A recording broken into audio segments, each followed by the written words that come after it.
Guro ng Malayo. Sa isang tahimik na umaga sa barangay Maswerte, nagigising ang isang binibini.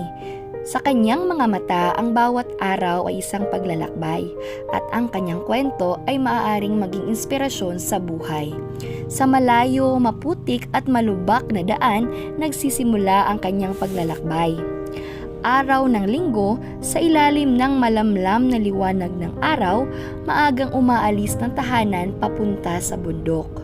Ang daan ay puno ng pagsubok na nagiging simbolo ng kanyang determinasyon at pagmamahal sa edukasyon. Sa kaharian ng kanyang mga mag-aaral, siya ang kanilang gabay. Habang nagsasalaysay ng mga kwento at leksyon, ang kanyang tinig ay parang himig ng kalikasan, nagdadala ng musika sa isipan ng mga naghahanap ng karunungan. Kaya mula Lunes hanggang Biyernes, ang paaralan ang kanyang nagsilbing pangalawang tahanan.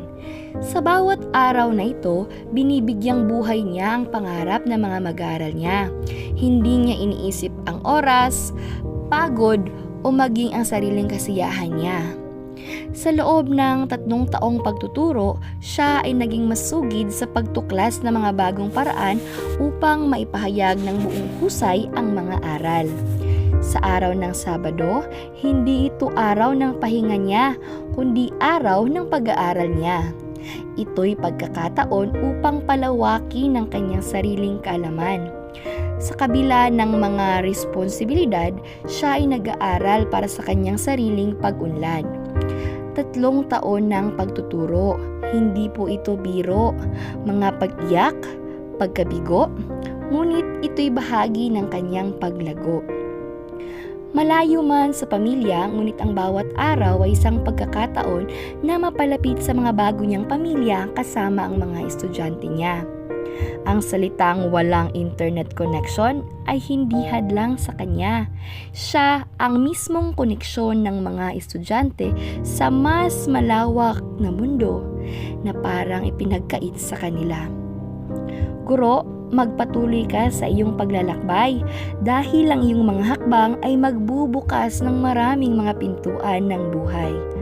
Hindi man makita ng iba ang iyong tunay na halaga, batuhin man ng masasakit at mapanglait na salita ng iba, huwag buburahin ang saya at ngiti na palagi kong nakikita sa iyong mga mata. Humahanga at sumasaludo ako sa iyo dahil ikaw ay ako.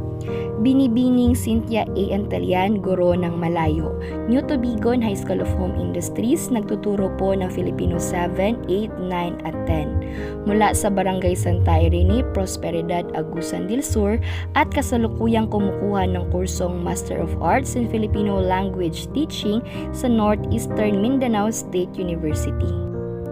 Maligayang araw ng mga guro po! Sa lahat, Paalam din po!